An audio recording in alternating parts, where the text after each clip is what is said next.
দেখুন, আমরা মনে করি যে জুলাই গণঅভ্যুত্থান পরবর্তী সময়ে জুলাই গণঅভ্যুত্থানে যারা নেতৃবৃন্দ যারা রয়েছেন শ্রমিক সারি এবং আমাদের এনসিপি যারা রয়েছেন তারা অবশ্যই মিডিয়া ট্রায়ালের শিকার।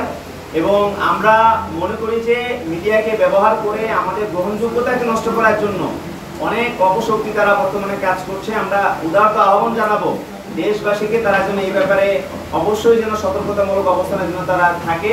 এবং আমরা বলবো যে এনসিপির পক্ষ থেকে কিন্তু অলরেডি জানানো হয়েছে যে আসলে তাদের শীর্ষ নেতৃবৃন্দ তারা কেন সেখানে গিয়েছিলেন। আপনারা জানেন যে গোটা জুলাই মাসে পদযাত্রা হয়েছে, সবাই অনেক ক্লান্ত এবং সবাই অনেক স্ট্রেসের মধ্য দিয়ে গিয়েছে। এবং তারা ব্যক্তিগতভাবে তাদেরকে যে শপথ দেওয়া হয়েছিল সেখানে তারা স্পষ্টভাবে তারা জানিয়েছেন যে তারা সেখানে অবকাশ যাপনের জন্য তারা সেখানে গিয়েছেন এবং সেই শপথের জবাবও কিন্তু আমরা পেয়েছি। এবং আমরা মনে করি যে এটিকে কেন্দ্র করে যে উদ্ভূত যে গুজব ছড়ানো হয়েছে সেটি আসলে অপ্রত্যাশিত। আমরা মিডিয়ার কাছ থেকে সেগুলো আসলে আশা করি না। আমরা চাই যে নতুন বাংলাদেশের মধ্যে গণমাধ্যমের যে স্বাধীনতা বর্তমানে আমরা দেখতে পাচ্ছি সেই স্বাধীনতা যেন অবশ্যই যেন অব্যাহত থাকে।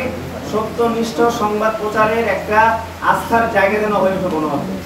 ধন্যবাদ।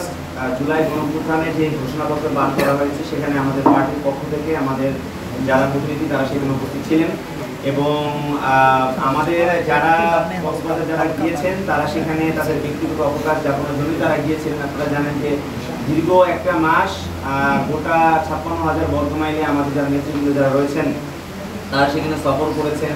তাদের অনেক ক্লান্তি এবং অবসাদগ্রস্ততা সেগুলো দূর করার জন্য এবং অবশ্যই তাদের একটা স্ট্রেস রিলিজের একটা বিষয় ছিল, সেজন্যই তারা সেখানে গিয়েছিল।